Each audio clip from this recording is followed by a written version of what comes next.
Hola amigos, soy Roberto Remes. Me voy a dar una vuelta por el eje 2 norte. Bueno, en realidad ya me la di y ahorita vamos a ver las imágenes.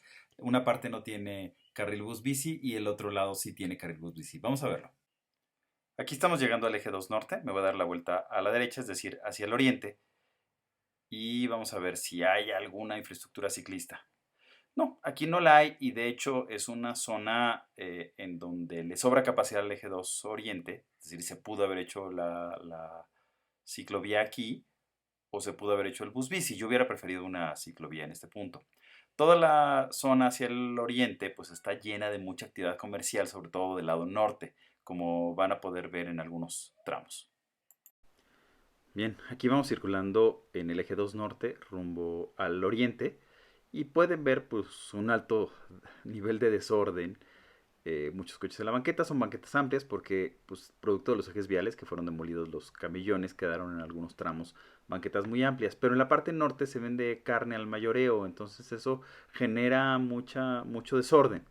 Entonces ahorita vamos a ver la toma de regreso, ¿no? Y entonces en la toma de regreso lo que vamos a encontrar es pues este mismo desorden un poquito más relajado cuando vamos del eje 2 oriente hacia el poniente, pero no es la infraestructura ideal para la bicicleta. Aquí tiene señalización de solo bus bici, pero en la práctica no lo es porque no tiene las especificaciones, no tiene el ancho señalizado, no tiene los separadores, ni nada que proteja al ciclista. En este tramo ya estamos llegando a Paso de la Reforma, aquí se forma una especie de lateral y el ciclista queda en medio. No hay una señalización, no hay protección, no hay infraestructura que proteja al ciclista y pues esto es una peligrosidad. Entonces justamente este tipo de lugares son los que hay que intervenir para lograr seguridad en la infraestructura ciclista. Aquí ya estamos entrando a Paso de la Reforma, entonces vamos a cruzar el semáforo y del otro lado empieza el carril bus bici. Vamos a medir también en algún momento el carril, en más de un momento, para ver qué es lo que pasa. Es interesante. O sea, ahorita vamos a hacer algunas referencias, pero en términos generales digamos que está mucho mejor hecho que el del eje central. Tiene algunos defectos porque en puntos críticos reduce el ancho del carril. Lo hace un poco para generar unas isletas. Aquí están empezando, ahí lo pueden ver, el carril. Y mide aproximadamente los 4.30 que se requieren. Tiene los cojines, como pudieron ver ahí. Todo el tipo de cojines, es decir, una especie de topes en forma de trapecio. Dejan, miren, ahí ven el primer puente antipeatonal que dejaron. No, es decir, no es un proyecto integral para la vialidad. Aquí hay también un carril lateral. Este carril lateral pues tiene una funcionalidad local que se podría haber integrado. Es decir, yo creo que Eje 2 Norte puede ser un muy buen proyecto verde, ¿no? De una avenida que se vuelva verde. Aquí pueden ver los trapecios que les decía, los cojines, están bien alineados. Los cojines tienen que quedar más cerca del confinamiento que de la banqueta. Pero me encontré algunos cojines que no están nada bien puestos y eso pues indica que no hubo un proyecto ejecutivo, ¿no? Entonces hay un buen defecto. Aquí viene el segundo puente antipeatonal del eje 2 norte en el tramo intervenido, pero aquí hay un defecto. Aquí cometieron un error bastante grave. En este punto, primero voy a medir y luego vamos a ver este defecto. Miren, en este punto había un paso peatonal y la cebra peatonal fue borrada. Es decir, aquí lo que corresponde es que haya un semáforo, pero quitaron la cebra peatonal en lugar de quitar el puente antipeatonal y poner un semáforo. En fin, voy a medir en este punto la distancia del eje del bus bici, del carril bus bici, y verán, está interesante este punto porque son 4.40. Bien, pues vamos a poner la cinta métrica. Como pueden ver, la puse ahí hasta el confinamiento. En realidad, lo correcto es ponerla hasta el balizamiento. Pero bueno, voy a sacar un aproximado. Esa medición nos dio un poquito más de 4.40, como pueden ver ahí en la fotografía. Y ahora estamos llegando al eje central. Vamos a cruzar el eje central y también es un punto en donde el eje 2 norte tiene lateral. Aquí se reforzó con un criterio de cruce seguro parcialmente porque aquí no pusieron una isleta. Donde acabamos de pasar, si se fijaron, no hay una isleta. Sí se siguen poniendo los trapecios o los cojines, pero no hay una isleta. Lo van a ver que en Insurgentes sí hay una isleta, lo cual se gana mucha seguridad cuando se pone la isleta dividiendo el carril bus bici de los carriles de tránsito mixto. Aquí el cojín quedó mucho más pegado, el que acabamos de pasar, quedó mucho más pegado al confinamiento. Este parece tener el lugar adecuado. Pero sí estamos viendo que varía entre un punto y otro. Aquí está el metro Tlatelolco un poquito más adelante, que es donde voy a parar a medir nuevamente. Aquí estamos llegando al punto donde se cruza hacia el metro Tlatelolco. Como pueden ver, ahí se alcanza a notar un puente antipeatonal. Aquí sí dejaron la cebra. No tiene semáforo, cosa que, insisto, pues es fundamental colocar un semáforo para ganar seguridad. Entonces con eso sí se podría quitar el puente antipeatonal. Bien, en este punto seguimos en Tlatelolco. Estamos más o menos por el eje 1 poniente y hay un montón de coches estacionados del lado derecho. Entonces esto naturalmente nos vamos del lado izquierdo, pero empezamos a tener riesgo de apertura de puertas. Y aquí adelante hay un camión de la policía, entonces donde yo tengo que pasarme al otro carril, pero ahorita van a ver qué es lo que está transitando por ahí en ese punto. Entonces yo supongamos que me distraigo. Entonces ese camión tampoco fue precavido porque no hay un trabajo con la ruta para que el bus bici sea seguro.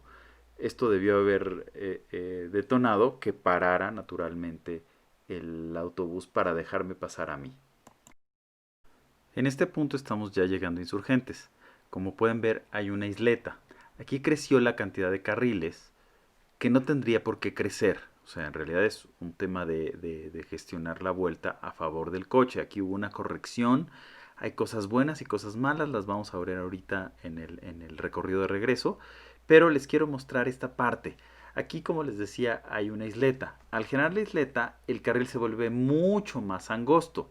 Si se vuelve mucho más angosto, significa que no pasa la bicicleta y el autobús al mismo tiempo. Vamos a ver cuánto mide. Pues en este punto mide 3.30 el carril, ¿no? Y además, pues como pueden ver aquí, nos quedamos con el puente antipeatonal. Entonces, ninguna de las dos cosas es ideal. Bueno, nos gustan las emociones fuertes. Aquí estamos en la colonia Atlampa. Aquí está el último paso peatonal. Nuevamente sin semáforo. Y luego viene la bajada. Vamos a pasar por debajo de las vías del tren, entre ellas las del suburbano, también otras vías de servicio. Pues aquí queda otra dimensión del carril, queda un poquito confuso. No había señalización de entrada al túnel, es decir, habría que avisarle al ciclista que va a entrar a un túnel, el que lo conozca en la zona, pues bueno, no se espantara tanto, pero en términos generales, sí, esto requiere algún otro tipo de información al ciclista. Entonces uno baja más o menos rápido y con ese impulso debe salir. Entonces al existir un bus bici, pues la ventaja es que uno no debe de frenarse, sino que uno se mantiene con la inercia y es más fácil salir del túnel. ¿Qué pasa después de este túnel? Bueno, pues esto también es importante comentarlo. Ya ahí nos estamos acercando al circuito interior y cruzando el circuito interior empieza Azcapotzalco.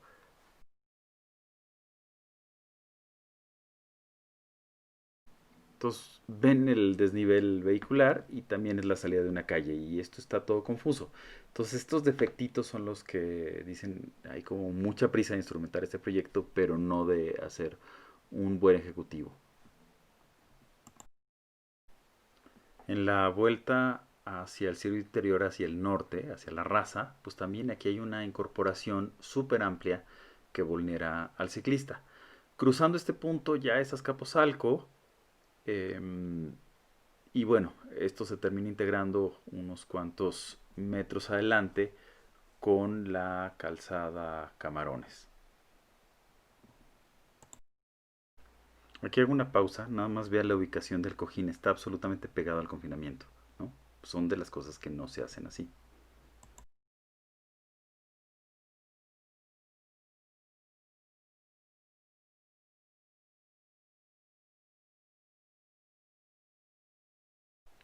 Y en este punto termina ya, ¿no? Ahí se alcanza a ver un puente antipeatonal, ¿no? Nuevamente no se le quita el puente antipeatonal. Quedan 3 carriles de circulación mixta, un carril bus bici más o menos ancho, pero termina de una manera abrupta. No me está señalizando, creo que ha sido un efecto en general de muchos proyectos de bicicleta en la ciudad, también de pasadas administraciones, no señalizar claramente cuándo termina. Bueno, ahora lo voy a tomar de regreso. En realidad me voy a entretener muy poco. La vuelta no tiene un tiempo para la bicicleta, con lo cual es pues, relativamente complicada, insegura para quien no tenga cierta destreza. Y aquí empieza. Empieza con isletas porque hay un contraflujo, pero cuando tomamos las medidas, pues nos vamos a encontrar con que sigue teniendo medidas adecuadas todo el tiempo. Entonces yo ahorita les voy a mostrar algunas imágenes. Bueno, para terminar les muestro estas medidas. Esto es al inicio, ahí en Camarones, en el contraflujo. Luego vamos a ver este en Insurgentes, 340, por la isleta que se forma, pero pues esto no deja de ser peligroso. Esto ya es eje central, por ejemplo, 390. Pero ojo, aprovechando que estábamos en eje central, pues aproveché para medir cómo estaba el bus bici del eje central. Y pues también está debajo de los 390, que no son dimensiones seguras para un bus bici. Y por último, este espacio de la reforma, ¿no? Estamos hablando, ahí se alcanzaron a ver las pulgadas, 172 pulgadas. Estamos hablando sobre los 440. Entonces está bien. Bueno, ¿qué podemos concluir? Es mejor proyecto que otros que se han instrumentado en la ciudad, pero también es un proyecto que se notan las prisas. ¿No? Creo que podría haber habido también otra alternativa. Una ciclovía cabe perfectamente, la ciclovía en el eje 2 norte. No les gustan las ciclovías con transporte público, pero es mucho más seguro y se pueden hacer buenos diseños. Eh, Fue un proyecto ejecutado con prisas y se nota, hay muchas variaciones en las medidas del carril, no debería. La mayor parte del recorrido pues sí tiene buenas dimensiones, los 440, los 430 que buscamos, pero otros pues sí están debajo de los 4 metros, el regreso tiene varios tramos en donde no se tienen estas dimensiones. Entonces en términos generales diría, pues sí, sí está bien, ¿no? Pero no me fascina el proyecto. Gracias, yo soy Roberto Remes.